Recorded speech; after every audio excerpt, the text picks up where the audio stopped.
see some familiar faces, and it's, really great to be here in this intimate setting. And I feel like it's, as Steph said, I'm probably one of those people who still feel quite raw. Even when Paul asked me before the referendum was held if I would do this, I was like, if it's a no, I'll be honest, I don't know how I'm going to go, but we're here, and I think it's a really important conversation. So before I begin, I first would like to acknowledge the Yagara and Turrbal peoples, who are the traditional custodians of these lands that we are gathering on today. I want to acknowledge our Almighty Creator God, who placed Aboriginal peoples on this continent as stewards and caretakers of country. We think of country and the waterways and the land and the air and all that it gives us. I spent last weekend snorkeling off Whopper or Keppel Island, and still, even before this, was just imagining swimming with the turtle as I did, and just, that serenity that moment brought. I want to acknowledge and pay my respects to elders past and present. I want to particularly acknowledge our Aboriginal Christian leaders of the past and the present, and all that they have contributed, gone through, suffered, and I guess whose shoulders that we stand on today. And I'm sure a lot of us know Senior Aboriginal Christian Leader Auntie Jean Phillips. So I just, especially want to honour Auntie Jean. And it's good to see Lee here. Just noticed you before. We are Auntie Jean's ladies. There are a few of us. Actually, probably many of you are Auntie Jean's crew. So, this year, wow. I've spent most of this year talking about, writing, advocating for yes, and now I'm having to grapple with no. I acknowledge the complexity of this year and the temptation to simplify it to yes and no, but also the impact that those two words have on Aboriginal people, and how I have seen that kind of, come about in the last month. You might have seen some of the work Common Grace did around our Christians, Listen to the Heart Christians for Voice and Justice campaign. I think even myself, I took a little while to land our campaign, and Safina Stewart, my colleague, who's Wutiti and Mabiog Island woman, we spent a lot of time meeting with and yarning with our Aboriginal and Torres Strait Islander Christian leaders. Throughout the year, we were running Zoom meetings and just really wanting to touch base with a lot of our elders throughout the year. And it was particularly the strong support from people, the majority, which ended up being almost every single one of our kind of key Aboriginal Christian leaders that we're connected with, were super supportive for the voice. But there was this resounding call for justice, that it was a belief that this is a next step towards justice. And so we really wanted to be intentional to be aware of that, and to, I think for myself, I just was cautious of not idolising the voice, but realising it's that step on that bigger journey. And so I also acknowledge that bigger story and the bigger journey of justice and of Aboriginal resistance that we are on.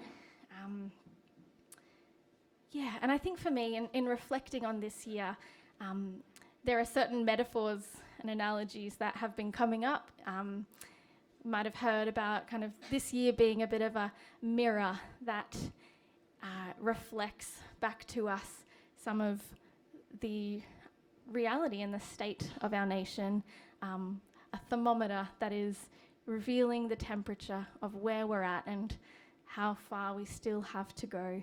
I think throughout the year I definitely saw this kind of exposing and this surfacing of so much of what is undealt with in our country, so much, and this heartbreaking instances of racism that so many people in my community have experienced. Even just some of the questions that I was getting over and over again that, to be honest, brought back a little bit of trauma from high school of, oh, don't you get a free degree and car and all this stuff? I wish. But just some of these kind of ignorant comments, misinformation, these things where I'm like, oh, okay, I thought we were past this, but not quite. And I think just the complexity, the Conservative No campaign, to be honest, since finding out the result, has been brought up some anger, and throughout the year, anger in me that is an emotion that I'm don't really enjoy experiencing and don't quite know what to do with. I did also just want to touch on that moment that I found out the result of the referendum. The best word is probably just grief. Franz over here witnessed the physical expression of that grief in my, sobbing, I will call it. But one of the first things I ended up saying to Franz as we were driving at that point, and I just surprisingly just said, can we go to Musgrave Park? And he's like, okay, yep. So we ended up going to Musgrave Park and just sitting there in the middle of the park and praying, and I just felt God giving me that perspective of this bigger story, that Aboriginal people, no matter, I guess even some of those feelings that were coming up in me of rejection and of, I guess, not being valued or heard or understood, taken seriously or trusted, have been experienced by so many Aboriginal people. And so as I sat there at Musgrave Park and just reflected on the experiences of the Brisbane Blacks and the wider Aboriginal community and my own Gomeroi ancestors, I think I gained some comfort in that fact of, what I'm experiencing is probably only very minor compared to some of, I guess those feelings of racism and being completely misunderstood and rejected. And so I feel like, we're almost a month out from the referendum. It is still a time of recovery. I acknowledge even Aboriginal people who did vote no, who are advocating for no. This is not necessarily a happy time either. It was exhausting and draining time for so many of us, needing that kind of recovery period. And so, I guess I kind of just want to sit in that grief for a minute before moving on to the kind of next steps, because I think often we're tempted to just be like, what's next? What do we do?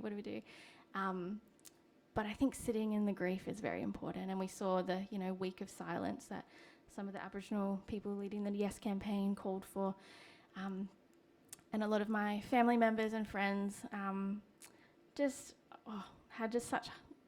been experiencing such heartbreaking circumstances, and one of my cousins not even wanting to leave her house to get groceries, feeling just like, all these people I'm walking past probably voted no, and just feeling very unsafe. And I guess just this year being a bit bigger than this Voice to Parliament specifically, but kind of revealing some of that consciousness of our country.